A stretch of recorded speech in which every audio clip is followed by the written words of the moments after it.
Hi, this is Susabelle with Patchwork Chicken Studio.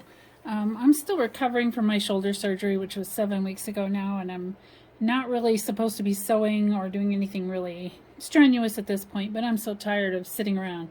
And I thought I had this little project I wanted to do, and I thought this would be a good time to talk about one of my favorite things, which is using the right tool for the job.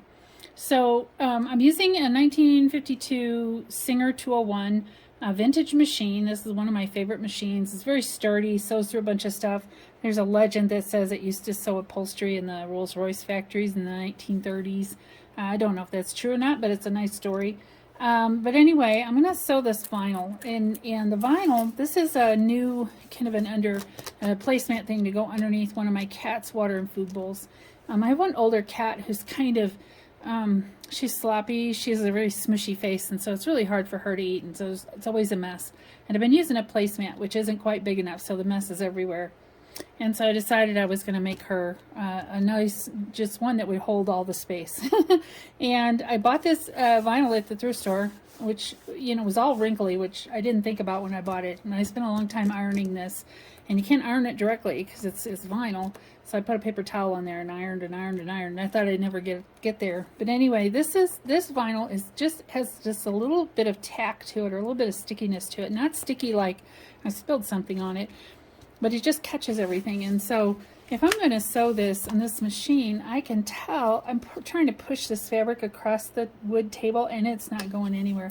And it's going to be the same thing if I'm over here. It's not going to go through very nicely, and it's going to get jammed up in the machine, and I'm going to have a terrible result. So what I want to do is to change my foot. So this is the foot that this machine came with, plain old straight stitch foot. This is what I use 99% of the time. But when I'm doing something special, I have to look at my special feet. And I did just get this one not too long ago. I had one, it was worn out, and so I got a new one. This is called a roller foot. So you can see it has little rollers in here. And what it does is it helps to ride along on the top of that sticky vinyl without sticking to it, so that the feed dogs can do what they're supposed to do. So feed dogs come up and push the fabric back, come up and push the fabric back. This is what it does the whole time. Well, if the fabric is resisting it, it'll never go anywhere. It'll just be stitching in place. Very annoying, and it'll tear up your fabric. It's not nice. So anyway, I bought this little roller foot to replace the one that I have that is no good anymore. And these are sort of ridged. They're not sharp, so it doesn't feel sharp or pointy or anything, but it's just enough to kind of grab this and help to push it through. So I'm going to put this foot back on. You get to look at my big fat hand here for a second. And I have already loaded up the machine with heavy-duty polyester thread, something called a Tex 70, T-E-X, Tex 70. It's really made for sewing lightweight vinyl and things like that, and we did use it for stitching the gussets inside our grid wall, not our grid wall, our outdoor canopy panels, because they weren't big enough.